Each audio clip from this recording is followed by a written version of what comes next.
বন্ধুরা, যদিও এশিয়ার একটি গরিব দেশ তাদের একটি মিসাইলকে পরীক্ষা করে, যদিও সেটি পরমাণু ক্যাপেবল মিসাইল তো নয়, পাকিস্তান এটির দ্বারা কখনোই পরমাণু ধামাকা করতে পারবে না। কিন্তু তারা এটির দ্বারা ভারতের পরমাণু মিসাইলকে মারার স্বপ্ন অবশ্যই দেখছে। মানে এটি একটি গাইডেড রকেট লঞ্চার সিস্টেম, যেটিকে হাওয়াই টার্গেটকে ধ্বংস করার জন্য সক্ষম বলা হয়। বন্ধুরা, যদিও এটা একটি এয়ার ডিফেন্স সিস্টেম, কিন্তু তারা এটির তুলনা সোজাসুজি এশিয়ার সব থেকে দামি মিসাইলের সাথে করে দিয়েছে। মানে তারা সোজাসুজি ভারতের অগ্নি 5 মিসাইলের সাথে করেছে, যেটিকে আমরা সোজাসুজি মূর্খামি ছাড়া আর কিছুই বলবো না।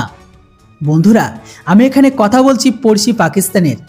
না, তারা যে মিসাইলকে পরীক্ষা করুক না কেন, তারা তো সোজাসুজি এখন তার কম্পেয়ার ভারতের মিসাইলের সাথেই করে। বন্ধুরা, আমি এখানে কথা বলছি পাকিস্তানের F2 মানে ফতেহ-2 মিসাইলের। রিপোর্ট অনুসারে পাকিস্তান বুধবারের দিন তাদের স্বদেশী রকেট লঞ্চার ফতেহ-2কে সফলভাবে পরীক্ষা করে। এর টেস্টটিকে ISPR মানে ইন্টার সার্ভিসেস পাবলিক রিলেশনের উপস্থিতিতে করা হয়। তো সবার প্রথমে আমরা পাকিস্তানের ফতেহ-2 এর যদি কথা বলি, তো দেখুন বন্ধুরা, ফতেহ-2 ভারতের পিনাকার মতো একটি রকেট লঞ্চার সিস্টেম, যেটিকে মাল্টিপল ছোট ছোট টার্গেটকে ধ্বংস করার জন্য বানানো হয়েছে। যদিও ফতেহ-2 এর রেঞ্জ পিনাকার থেকে কিছুটা বেশি, মানে প্রায় 400 কিলোমিটার, কিন্তু এটি তার টার্গেটকে সঠিকভাবে ধ্বংস করে। না হলে বন্ধুরা, এটা তো আপনারাও দেখেছেন যে পাকিস্তান যখনই কোনো মিসাইল পরীক্ষা করে তখন সেগুলি টার্গেটকে হিট করার বদলে সেগুলি সোজা বালুচিস্তানকে বেশি নিশানা করে, যেটির কারণে বালুচবাসীরা পাক আর্মির উপর অনেক রাগান্বিত। এমনকি তারা তাদের এলাকায় পাকিস্তানের মিসাইলকে পরীক্ষা পর্যন্ত করতে দেয় না। বন্ধুরা, গত কয়েক মাস আগে যখন পাকিস্তান তাদের আবাবিল মিসাইলকে পরীক্ষা করেছিল, তখন তাদের সেই মিসাইলটা টার্গেট থেকে বের হয়ে বালুচিস্তানে গিয়ে পড়ে। বন্ধুরা, যেটাই হোক, সব মিলে দেখলে আপনারা বুঝবেন যে পাকিস্তানের S-400 এর থার্ড কপি মানে F2 এয়ার ডিফেন্স সিস্টেমের পরীক্ষা করেছে।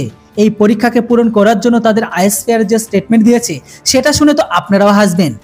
আব্দুর রহমান, যিনি এই পরীক্ষার ডিরেক্টর ছিল, উনি তার কথা বলার সময় তিনি এটা পর্যন্ত বলে দিয়েছেন যে পাকিস্তানকে ভারতের কোনো রকম মিসাইলের থেকে আর ভয় পাওয়ার কোনো কারণ নেই, কারণ আমরা সেই ডিফেন্স সিস্টেমকে তৈরি করে ফেলেছি যে মিসাইল ডিপ্লয়ের ফলে ভারতের একটু মিসাইল পাকিস্তানের ভিতরে প্রবেশ করতে পারবে না।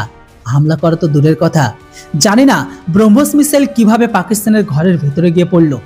আব্দুল বড় আত্মবিশ্বাসের সাথে এটাও বলেছিল যে ভারত আমাদের যে অগ্নি 5 এর ভয়কে দেখায়, সেই মিসাইলের উপর আমাদের ফতেহ-2 ফাতেহকে হাসিল করবে। ভারতের কোনো নিউক্লিয়ার মিসাইল পাকিস্তানের ঘরের ভেতরে ঢুকতে পারবে না। দেখুন বন্ধুরা, এটাই ছিল ওভার কনফিডেন্স, কিন্তু বন্ধুরা এটাকে আমি তো মরার যুক্তি ছাড়া আর কিছুই বলবো না। বন্ধুরা, পাকিস্তান তাদের 50 টাকার মিসাইল দিয়ে 50 কোটির মিসাইলকে মারার স্বপ্ন দেখছে। এই কারনামা শুধুমাত্র বিশ্বের পাকিস্তান আর পূর্ব পাকিস্তানিরা করতে পারে।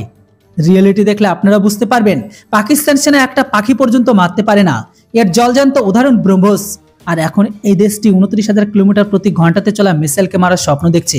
বন্ধুরা, এটাকে আপনারা কি বলবেন অবশ্যই কমেন্ট বক্সে লিখে জানান। Thanks for watching. জয় হিন্দ, বন্দে মাতরম।